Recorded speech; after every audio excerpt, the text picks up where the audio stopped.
everyone, and welcome to a December edition of Nostalgia Crackdown here on the Let's Get Ready Network. I'm Adelia, that's my buddy Josh. We're going to bring on our guest in just a minute. But Josh, we're here to talk about some people who were in the Schmoedown that were loud and unpredictable and occasionally right about trivia, and that is the Wildberries. How you doing tonight? I'm doing great. I'm really excited for this episode because I think it's very important. Because when I noticed while we were talking about previous episodes when we mentioned the wild berries, me and Adelia are in the minority, but we would always kind of have a strong opinion about them one way. And I think it would be unfair to them, especially because no matter how me and Adelia feel, the wild berries are a very interesting and fascinating part of the Schmoedown. And Yeah. for a lot of people, they were very positive. So we wanted to kind of talk about, give both our view of why we weren't as big of fans, but also try and do our best to give the opposing point of view and why they might have been one of the most iconic teams and one of the most beloved teams within the Schmoedown history. And I don't think me or Adelia can do as good of a case bringing that opposing view. So we have a very special guest for today's show. Yes, our guest here today on the show, the first patron, a man who ran many study sessions for Schmoedown competitors. It's Chris Ingle. Ho, Chris ho, ho, Kringle, I'm everybody. not sure. Hi. Hi, Chris. Thanks for joining us. I am glad to be here, and I got to do this at least once. Wildberries! It won't be the last time, I bet, this episode. Probably not. Probably not. All right. Josh, you sort of put together the structure of this episode, so I'll let you kick it off Absolutely. So wherever you want. why don't we first go over the history of the wild berries before we discuss why we like or not like them? We should probably tell everybody their entire journey throughout the Schmoedown. All right, here I can do that. They debuted in the 2017 Ultimate Team Schmoedown tournament, which is an interesting place for a debut match. They lost in the first round to Wolves of Steel via TKO. Their next match was only a few months later against Only Stupid Answers, DJ Wooldridge and Sam Basher, and they lost again by TKO. And this was at a time where, like, if you had 3 straight losses and 3 straight TKO losses in the teams division, you probably didn't get another match after that. So their next match was the undercard of the first ever Schmoedown live event against the Real Rejects, and they won. So Wildberries get another match. After that, they feuded with the Kingsmen. Do you remember the Kingsmen? I do remember the Devon, Kingsmen. Devon Stewart and Jack Hind. Didn't like the Kingsmen very much. I thought they were fine. Like the funny thing about when we're going to talk about the wild berries is the Kingsmen kind of fall in the same wild berries category for me, where it's like they have a bit, they're doing a bit, they're Mm-hmm. committing to it. It's not my type of bit, but I at least respect the commitment, Yeah. in a way. Yeah. And they also were not a very winning team like the wild berries, but so but they, I Yeah. will say the wild berries took to the fans the way the Kingsmen did not. True. The Kingsmen and the Wildberries feud was kind of devolved into the US versus the UK because that was a thing that happened. Before their match, Jack Hind challenged Makuga to a drinking contest and refused to shake Makuga's hand after it, and then the Wildberries ended up winning by TKO. I don't remember much about the Kingsmen beyond the Wildberries feud, so yeah. Then came the Anarchy tournament, where conveniently the Wildberries were the only team not split up. They lost to the Evil Geniuses via TKO in round of 16. One thing that I did notice doing research for this tournament, all 5 losses the Wildberries had were by TKO. Mm-hmm. They returned in season 6 to play the Founding Fathers as the Mild Berries. Basically, they were a little more casual, less raunchy. I don't think Makuga drank before their match. And then after they lost via TKO to the Founding Fathers, that's when Makuga stole Dan Murrell's belt, threw it on the floor, sort of fondled it between his legs, as the Schmoedown Wiki described it. Which I It's thought funny. I was an completely interesting forgot line. about this. I Yeah. completely forgot this happened when I was thinking about a Wild Berries episode, but it does add some flavor where I'm like, oh yeah, that did happen. Yeah. Makuga was suspended for 2 months from the Schmoedown after this, but they didn't play again as a team for 5 months when they played Late to the Party in that Schmoedown Throwdown live event from the studio that was supposed to be the Tucson live event that got moved to the studio in LA. They beat Late to the Party. They lost 2 months later to the Family by TKO in the 2019 Ultimate Team Schmoedown tournament. And then they were broken up by Shannon Barney at the 2020 draft, which we talked about in our Shannon Barney episode. And then they reunited after Spectacular 2021. Chris was there for that. I was there for that. We had, I forget if it was Makuga on stage or Elliot on stage, but one of them was on stage and the other was in the crowd and started doing the wild berries, wild berries, until the whole crowd was chanting it. Then they played 2 more matches in season 9. They beat Video Drew and Claudia Dolph in the first event of the season, and then they beat a handicapped Jay Washington by TKO. And that's it for the Wildberries in the Schmoedown. Yeah, it's very interesting. You heard the word TKO a lot in that match, and so it usually was the Wildberries losing by a lot or actually winning by a lot. There wasn't a lot of like very very close Wildberries matches, which I think is very interesting, and we'll get into a bit why I think that is the case. So they were around. I think what was their record at the end of it, Adelia? 5-5. 5-5, 500. So now that we know the history, all the matches that they played, Chris, I'm going to ask you this because I truly struggle with this when I think about the Wildberries, and I think Adelia does as well. I'm someone who does not drink. I do not like loud noises.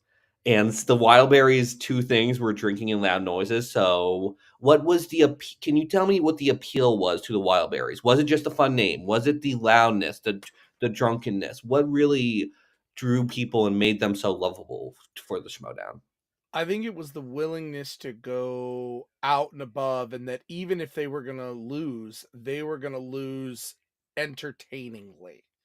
And that's the thing about this team is I think they were designed to be pure entertainment. If they were going to win, they were going to win. And let's be fair, I have never doubted Makuga and his ability. Makuga's a smart guy when it comes to movies. He really is. Makuga pulled out answers sometimes in Schmoedown that made no sense.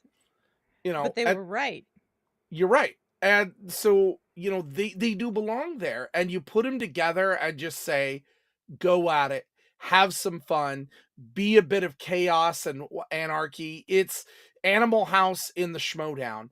And who doesn't love Animal House? I mean, I'm sure there's people. It's a fine movie. I mean, I can definitely think of people who do not. I'm on the line. I don't mind it as much, but I'm probably in the minority in that as well. I want to shout out everybody who's watching right now, including Leo Logan, who's in the chat saying Elliot was on stage after being dumped by corruption. Oh, that's right. And then Josh came up as he started. I was gonna say that I was front row center for that. I was not, so I didn't remember. No, you were back there. I ran into that when doors opened. I was the first one that could be, and I ran to get my seat. I was like, I want that seat, and I did, and I got even on the promos and stuff, and I still remember it. But yeah, I remember watching that and Dewberry being left heartbroken, and you just start hearing wild, no response, wild, and Makuga, he was probably a good 10, 15 rows back, just sitting on the. He was masked at the back, too, if I remember correctly. I thought he was sitting there, but again, I'm sitting there, so I got to look back. But anyway, and then eventually it picks up, and the audience starts picking into. We know what's coming. It's fun. It's entertaining. You want them to win. You want them to lose. You just want them to be there because, in a strange way, compared to any of the other teams, they don't take it seriously. Where that would normally be a bad thing. And I was guilty at one time of saying, if you're going to be here, you should be about the competition. But that was really before I got into understanding the kayfabe and understanding the characters and what's being created here. And that this is entertainment. Yeah. And that's what I it is. I agree with that, Chris. Like, I made a list of like things I could think of that were like why the Wildberries could be considered an essential part of the Schmoedown. And it's they brought the entertainment, and they brought in casual fans who were there for the personality driven portion of the show. They really embraced that aspect of the show more than maybe anybody else, cuz they were just there for the personality part of it. Not that they didn't take the trivia seriously, cuz they did. I But remember Harloff saying in interviews before, you remember when they offered regular folks a chance to audition for the Schmoedown? yes. You know, and I remember him saying, look, there are lots of people who audition who are amazing. They are knowledgeable. But if I got them on camera, could they perform? Can Yeah. they be someone who we want to see more, who interact, who want to play with it? And that is the biggest thing about these guys is, yes, they're knowledgeable, but even more, they perform. They play into it so well, and that's why you love them. You get sucked into it. Yeah. And Absolutely. my And last thing on go my ahead. list was you need comic relief in a League of Assassins. And that's what the Schmoedown became. It became a League of Assassins. Everybody was studying so much and everything, and you needed people to come in and just be like, "Hey, I'm here to party and have a good time." And that's what the Wildberries were. I got really annoyed with the constant chugging a fireball before every match, because I don't know why anyone would want to do that. But then again, I don't drink, so that was a thing that really bothered me. Um, they were never title threats. They were never close to title threats, but they weren't supposed to be either, I don't think. Absolutely. And like the way I would think about the Wildberry and why I would not push back, because what I would say is I completely agree with both of you about them being performers. Both Makuga and Dewberry were amazing performers. That's the best thing about the Wildberries. They really knew how to bring the entertainment and perform in the moment. Hmm. What I would say is what makes it difficult for me to buy into the appeal and of everything with the Wildberries is a couple things. Like Chris said, they weren't really serious competitors. And the great thing about the Schmoedown is that it's a mix. You have that kayfabe, you have that entertainment aspect, but you also have the competitiveness. You have the sports aspect. And I think we would all agree that the greatest competitors, our favorite competitors, the people we constantly wanted to see had a mix of both. There was the assassins and there were the entertainers. And even if you were the greatest sports person, greatest trivia person, it would be tough to really root for you or enjoy the matches if the character wasn't 100% there. I'll just quickly throw out a name that I think could have helped out a little when it came to the character, but he was a killer player, was Ethan Irwin. When Ethan Irwin first came into the scene, he was like, we've never seen, when he first came into the scene, someone that accurate, that knowledgeable in the Schmoedown, but it took a while for his character to get there and for him to be a beloved thing. The Wildberries, the issue I have is when you're in that ground of all the way on one side and not on the competitive side, and we say they're great performers, is that it's very tough to write them into the story, the main storyline, when they're not they're clearly a notch above a certain level of team and clearly a notch above another level of team. That's why we saw a bunch of TKOs one way or the other. And that's why when they got broken up by corruption, you kind of see that in the other issue is the frequency of matches. They weren't getting a lot of matches. The matches weren't as frequent despite them playing so many years, and it's hard to build that Yeah. into the story. For individual matches, that's good, but for like a storyline, for example, when Shannon Barney broke them up, to be honest, what we remember that as is something for Shannon. We don't remember that as a Makuga thing, as a Dewberry thing, or as like something that made either of them like we'd even mention any of the moments of Dewberry going heel and go like going against. I think they play a match, Makuga versus Dewberry, I think they a did, singles yeah. match. But why it's tough for me to get that appeal is when you're looking for a team that is so on one side of the spectrum when the Schmoedown is a mix, it's hard to view this as anything other than like, oh, this is a fun moment. But what made me fall in love with the Schmoedown wasn't just the small moments, but how those moments built in to the greater picture. I think a moment I'll say is the Smets versus Kalinowski. That huge moment when Smets has that fumble of don't tell Peter, I believe it was. The reason why that was so heartbreaking and worked so well is because it worked so well into the like, this is how he's going to lose the match and not be able to play for the title. It was both a character moment and a sports moment all wrapped in one. Another one is Chandru when he's about to beat Smets in the championship match. Say, don't worry, it'll be over soon. And this is before we knew that Smets had cancer. But even then, that line was so brutal and so well done in that moment because it's the mix of both. And that's what I have not a problem with, but it's tougher for me to embrace the Wildberries in that way because they are so on one side that they are in a weird middle ground, and they're not even like a competitor that always loses, because that would almost be better, like the Real Rejects in a way, where they have a very lopsided record because they're so in the middle. They're an interesting case in that way, if that makes sense. Yeah. What do you think, Chris? I think their record, if you're in a sport and you walk out 500, it's not good, it's not bad. You had good days, you had bad days. But I will admit, when I look at their record, their wins weren't against anybody that it was valuable to win against. They really weren't. Yeah. And their losses, man, do they get destroyed. Their TKOs, just the first few matches, you're looking at a 10-point loss. Not the first time or the last time that would happen. I believe that happens 3 times that they have a 3-point or a 10-point TKO. All you had to do, was they couldn't get through one question. They just couldn't do it. And that's rough. That's really rough. So, they have the ability. Look, the Titans this year, they're terrible. They're awful. But they're still an NFL team. They are still at an elite level, despite how compared where they are in the NFL, they are still elite players, the best of the best.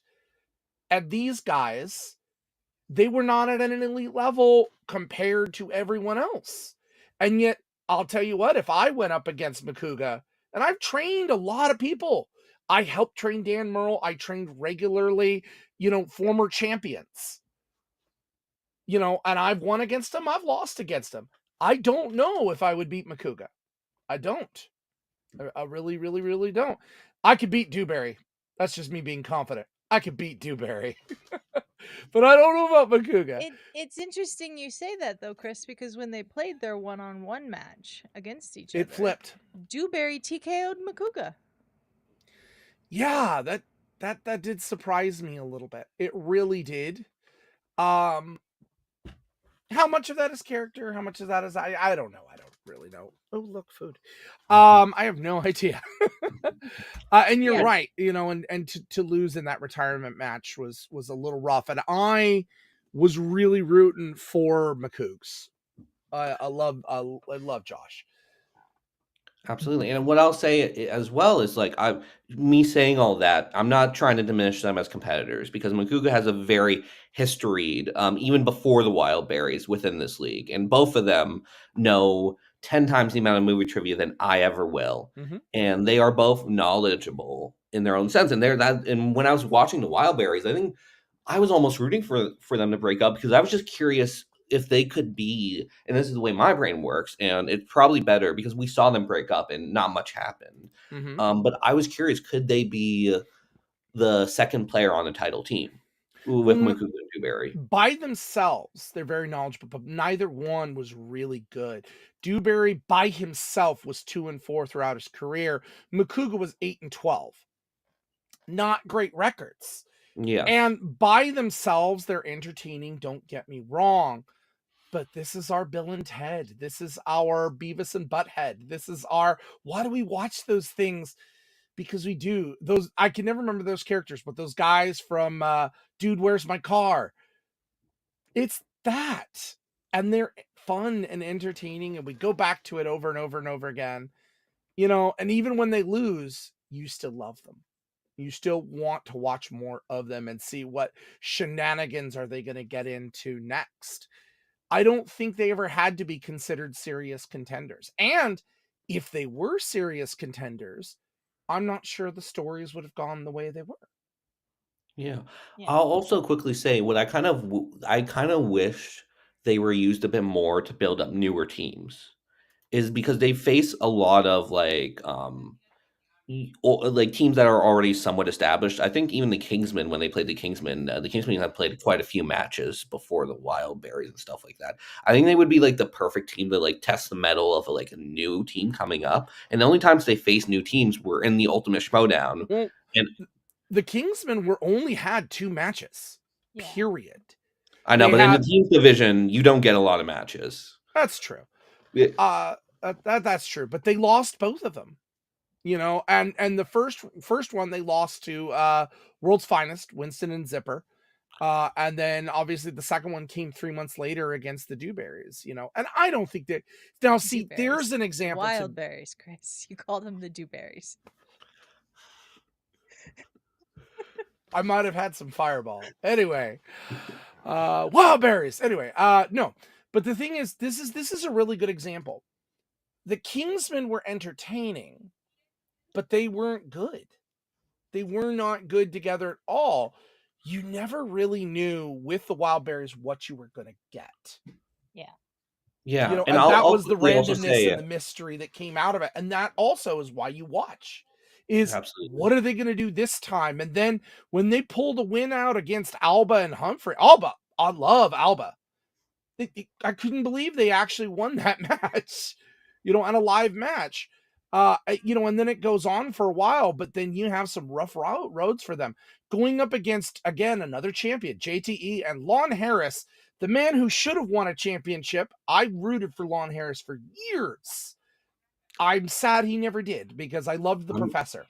Yeah, Loved the final exam should have gotten one. If they weren't in the era of Shazam, I mean, like, yeah. But then you follow that with the Founding Fathers. There was no way they were going to win that. No. Not a chance. And also, let me just say, we all love. I think you would even agree with this as a Wildberries fan. It would be absolutely terrible if they beat the Founding Fathers, because the Founding Fathers. I think that was the Founding Fathers' first match. Like that is a team that's going to have a lot of going to have having Roca and Merle build up in a way. It was their third match because their previous match. Okay. Yeah, their previous match, they won their opening against Wait, I Know This with CeCe Howard and Winston Marshall, but then they lost to Kalinowski and Ellison in Corruption.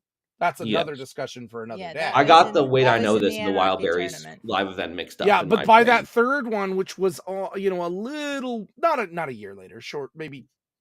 Anyway, it's like in April. They had that match against them and they won. Yeah, if the Founding Fathers lose that match, they might I don't think they're definitely not champions unless Merle still uses the free for all. But it's tough to kind of use that free for all on a 1 and 2 team. I don't know if they work their way up to another rematch against Corruption. They did.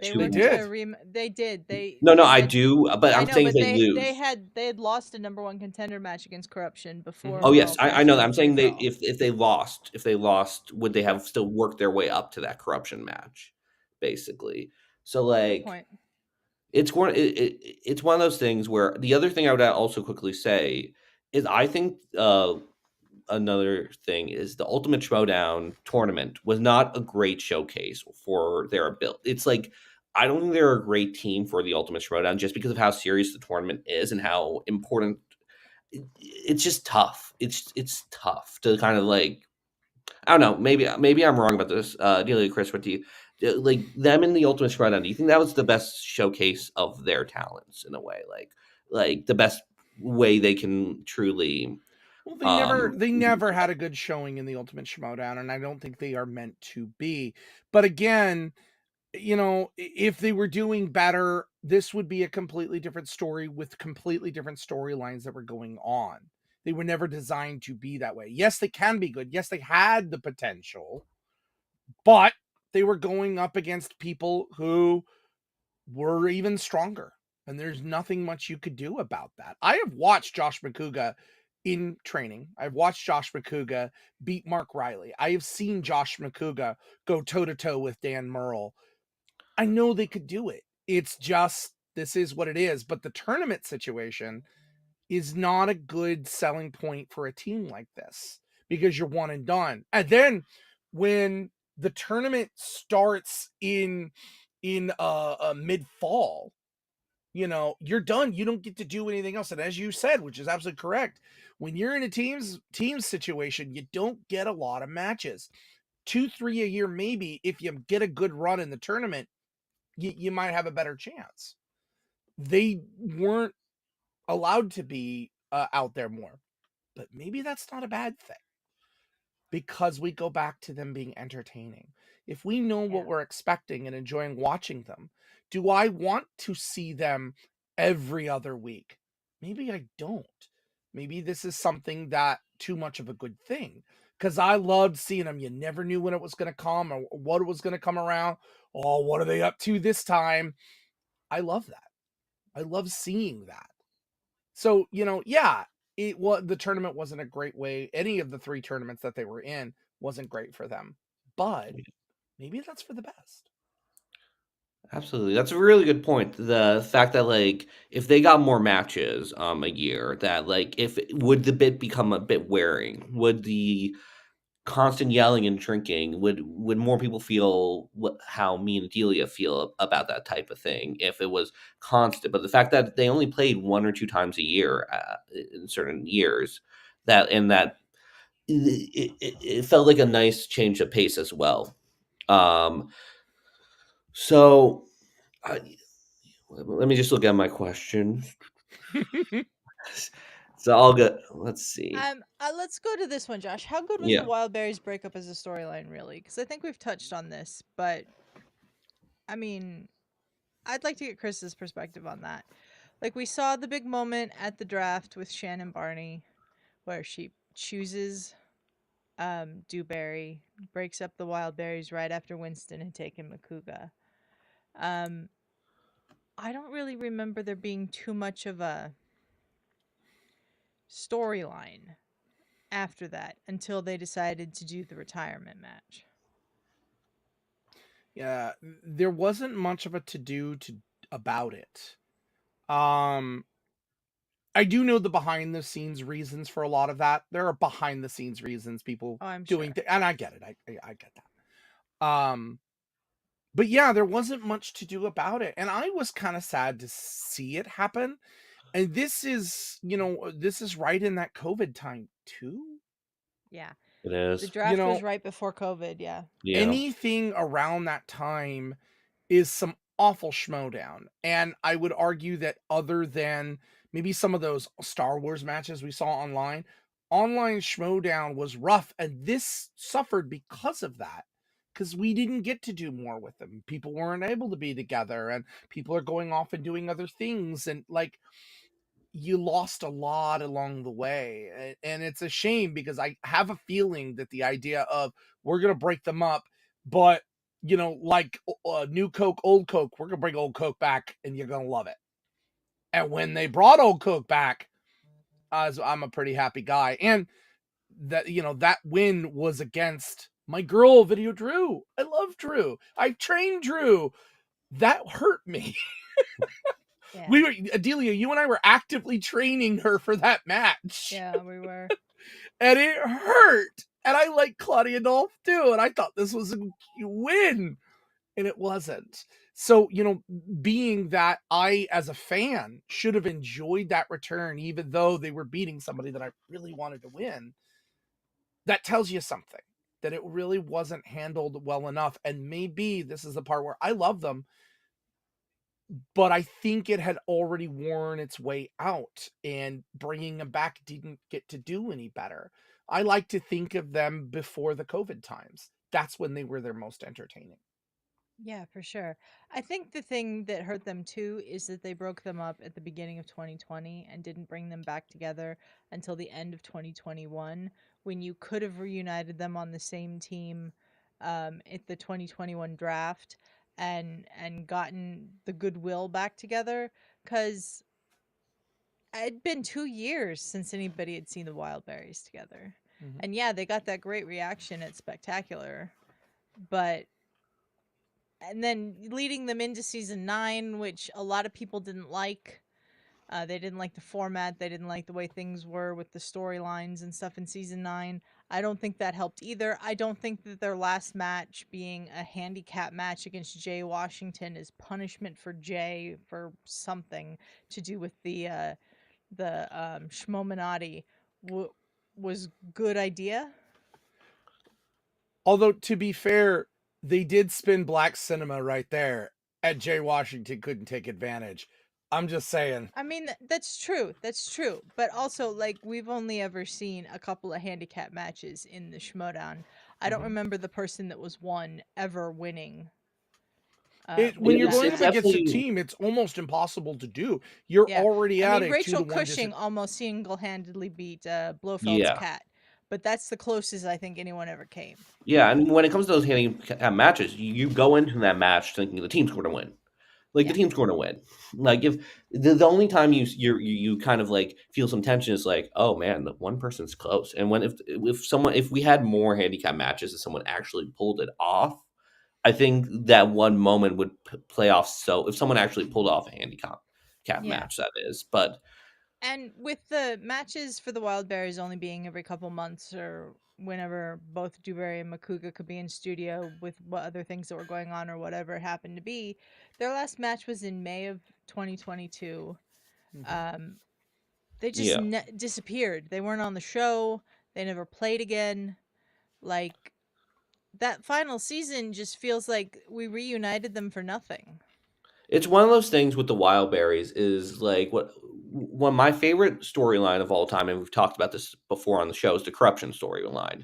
And what makes the corruption storyline so magical was not only the great writing, the great acting by Mike Kalinowski, and everything going on around it, but also because for that storyline to work, Mike had to win, and he won a lot that season. And the issue with the Wildberries and ever kind of using them in a real storyline is for it to kind of like work in its best possible light. They have to play and they have to win a couple times. And with the Wildberries, they never went on runs for whatever reasons, but they never went on like consistent runs. It was a lot of matches that kind of felt singular in nature, and it never felt like at most sometimes it felt like it was building up the other team rather than the Wildberries. Like the Wildberries are a good time for this other team for us, but like when it comes to the story, like the Wildberries versus the family is more about the family and their run versus like the Wildberries in that moment. Same with the founding fathers coming off that loss to corruption and so on. So the Wildberries, I think in general, are a very weird team to kind of use within the storyline because they're so singular, and they also are a team that like we all like Chris said aren't as serious compared to the rest of the league. And no, I don't think a lot of people thought, even though we respect Makuga and Dewberry, no one kind of really thought they had the potential to be champions because they were all the way on the fun side and not on the study side, if that makes sense. But there's always that chance. And I'm thinking back in college football. I remember when Powerhouse Michigan in their own house lost to 1AA Appalachian State. The Michigan, like the great Michigan, who's now, national champions multiple times over. Michigan, they lost. Here's the thing. The Dewberry and Makuga, the Wildberries together, they're Appalachian State. We know they don't stand a chance. And yet, there's always that possibility. And you hold your breath and you hope. And then all of a sudden they start making calls and answers that you're like, whoa, and they start partying, hooping it up, and you get excited with them. But that's why. It's the fan. At the end of the day, why was the Schmoedown successful? It's not because it was a trivia show. It's because it was entertaining to the fans and engaging to the fans. That's what it is. It is the ticket there. They are Appalachian State, and that's what it is. Yes, we don't expect them to beat them, but when they do, or when they come close, you're like, whoa. and you watch more, and you want to see more of that. And here's what I would quickly respond to that. I agree with you with that point. But what I would say is like that upset kind of could happen in one match. But when it comes to sometimes storylines or a run, Appalachian State needs to win multiple matches to get even close to a belt is the thing. And so or certain things. So the Wildberries always had that magic in that singular match where it's like, oh, will they maybe pull off the upset in the singular match? But when you're also in a division, by the way, filled with multiple giants and multiple types of Michigans, Yeah. it's tough to put them against a giant because also when the upset doesn't happen, it ends in a TKO loss, which is what we see with the Wildberries. It's Every like time. almost every time. And it's the thing where I slightly disagree with you. You say what makes the Schmoedown different is not the trivia but the entertaining, and I agree with you mostly. But what I say is it's the mix.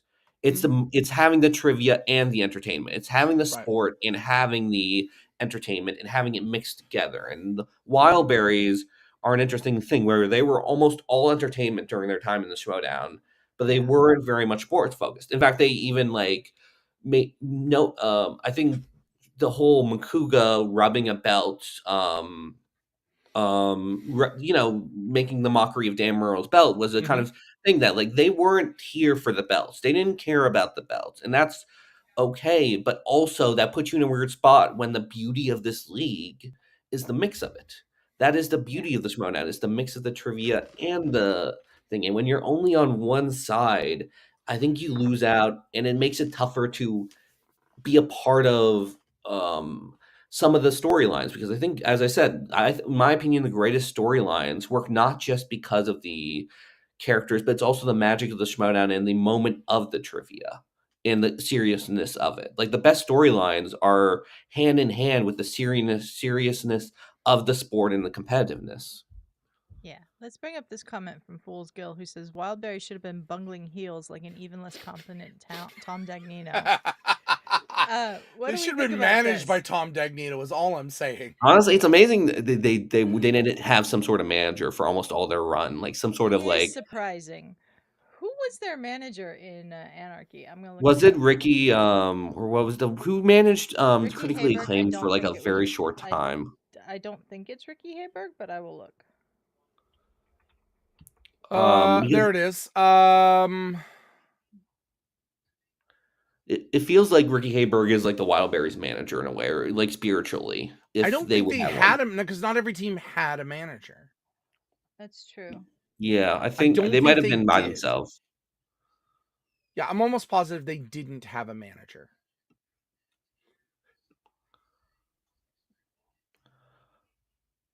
What's called? Well, Adelia's looking that up, Chris. Ideal Wildberries manager, in your opinion?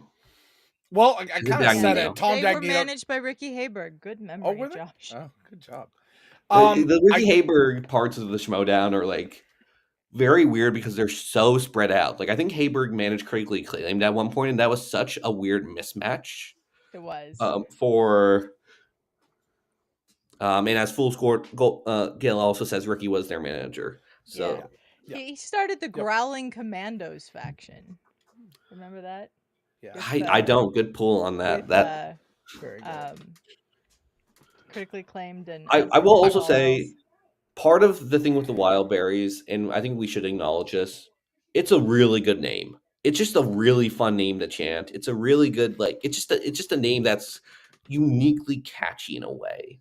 Yeah. It's like I don't want to say almost all their success is the name, but a lot of the success I think comes from just man, that's a really fun name to chant Josh, and to say.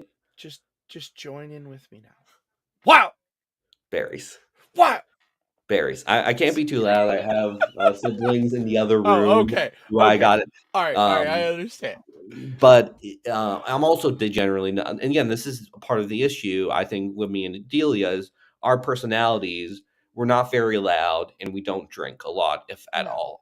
I can speak for myself. I don't drink basically. I don't drink. I agree with you. I am not. I can drink. I don't usually drink, only because I'm so big and fluffy that alcohol just goes away too fast. So this Feel is like a Captain question I'm America. gonna But loud? very quick. Loud, Yes. yes. Yeah. It's okay though. Loud isn't a bad thing. It's just what's called. It's different levels. What I'll Yeah. quickly ask though is like we say the Wildberries kind of it's just fun. They're fun to be here. They're fun to be around. And this is a question that I'm going to bring up, but I'm not even sure if I agree with. Is that like there is a part of me that kind of wonders is like the Wildberries are always there. They got 10 matches in the teams division. That is a lot in the teams division. They got a lot of matches. There's a part of me that just wonders like and they got also a good amount of like big events where they would be like the undercard of a big event. And part of me just kind of wonders. There's a part of me that's like I kind of wish that opportunity was given to a team that cared a little more about the competitiveness or stuff like that. Do you think that's a fair thing to say? I think when they started doing live events, it made sense to put the Wildberries on the first live event because they get that crowd reaction. I don't know that I need, and I understand why they would have put them up against Late to the Party at the Tucson live event because that would have been a fun teams match for the environment down there, even though it ended up happening in the studio. Um, I don't know that they really got that many opportunities on live events or live streams other than that. I know they were on that first live stream of season 9, but that was their reunion Mm. match. So I'm like okay with that. So I don't really have a problem with as much as they were featured on those. I Just guess more based on the specifically, circumstances. I'm talking about more about the amount of matches they got. Where it's like there's a part Well, of me you've that got to wonders. realize it's 10 matches over 4 seasons. I know, but the 10 matches is like normally 5 times a normal team because most teams would get like 2 to 3 matches and then be broken up either by the draft or by losing 2 in a row. Which if they lose 2 in a Well, row, they that they were they were in the Schmoedown for so long prior to the yes, draft that it makes sense that they had more matches.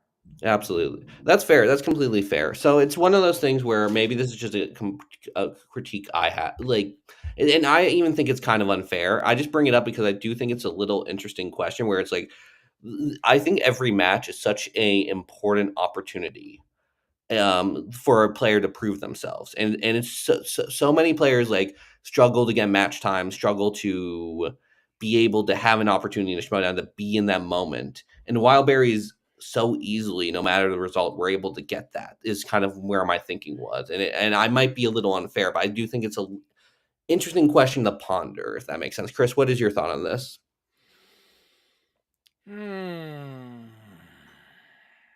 My thing is, I can't think of many teams. There are a few, but not many, who had as many matches as they did. I can only think of one other off the top of my head who, were champions for 508 days.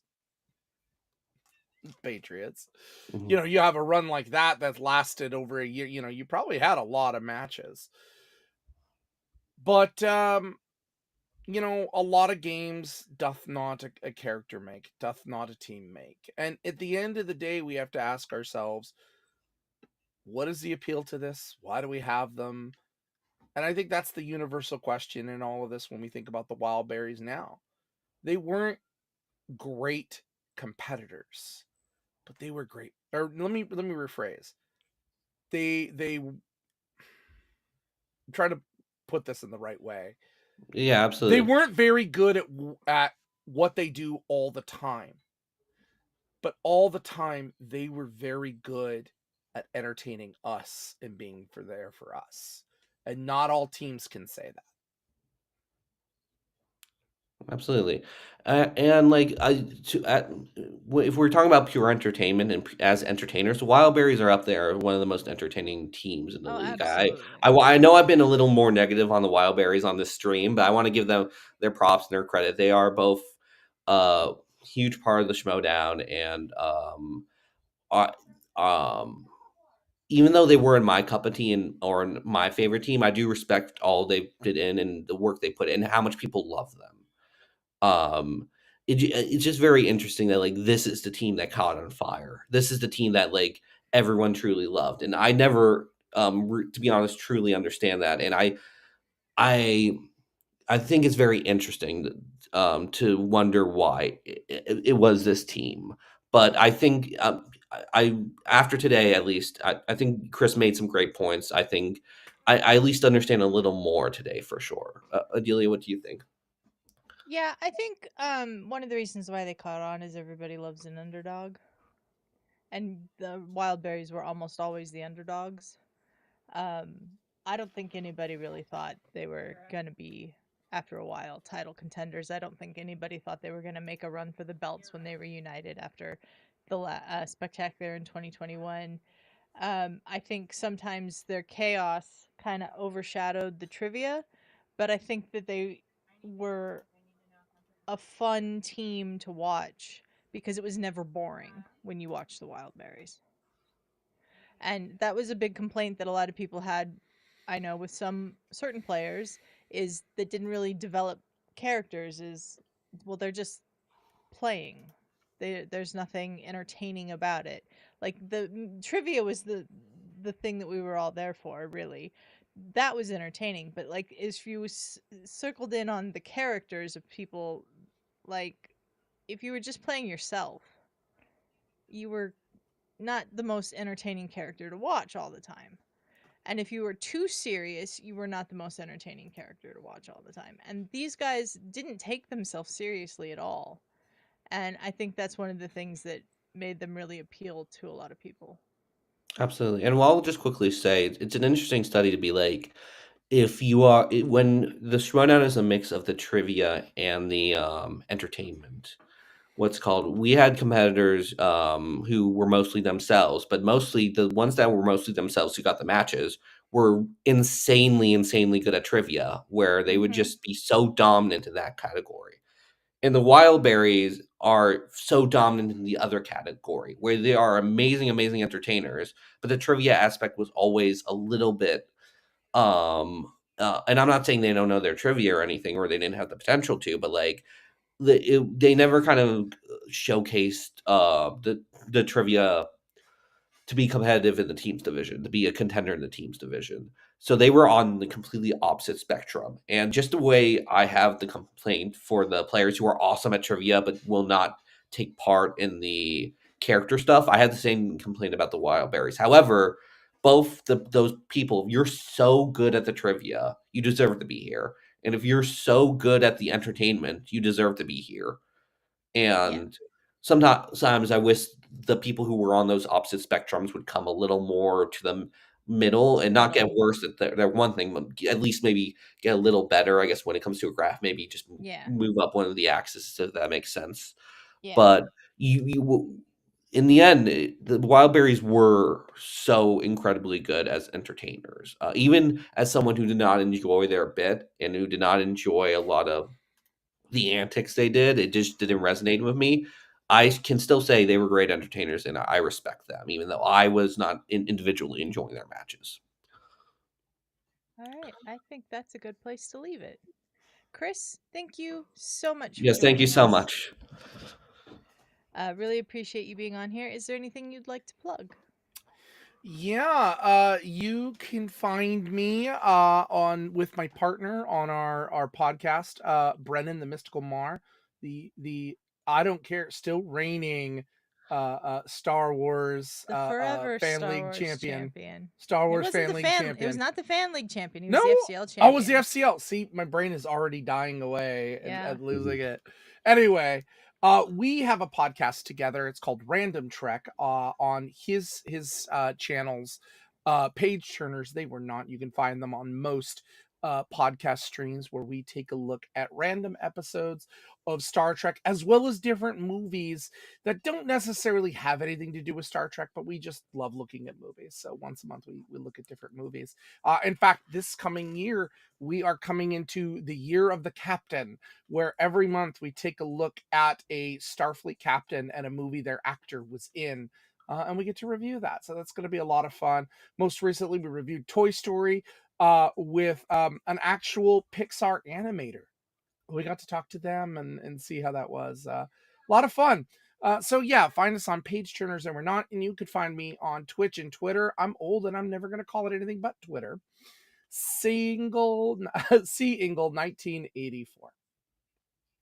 It's Twitter. I'm sorry. I'm never calling that platform X in my life. Extreme. You remember in the 90s? You and I are the same age range. Like in the 90s, where everything was extreme. Mhm. That's just what that reminds me of. Yeah. That came back a little, I think, in the 2010s. A little. Did it? It did. What's it called? Josh, are you extreme? I'm not, but you guys can find me here at the what's called the LGR network. Any supporting LGR is just supporting me. You can also see me in the Good Friends Better Rivals channel probably next week, where we'll be going over some basketball. I believe it will be Friday or Saturday, depending. We'll be talking about the NBA Cup and also some trade destinations. So if you're interested in the NBA, feel free to check us out there. Yeah, that is the Step Back. That's on Good Friends Better Rivals. You can get there by going to goodfriendsbetterrivals.com. It's much easier than a YouTube address that you'll never remember. You can find me back on this channel next week. I'll be on the Buffy and Angel Rewatchers Councils, filling in for Ferris. And over on Good Friends Better Rivals on Tuesday night, 5 p.m. Pacific, doing Starting 11 with Snark. 7 p.m. Pacific, doing a Steel Conspiracy with Shug. Thank you, everyone, for joining us. We really appreciate you being here. And I don't know if this is going to be our last episode of the season. I mean, of the year. I think it probably is. So happy holidays to everyone. Yeah. And we'll see you next year. It's for real.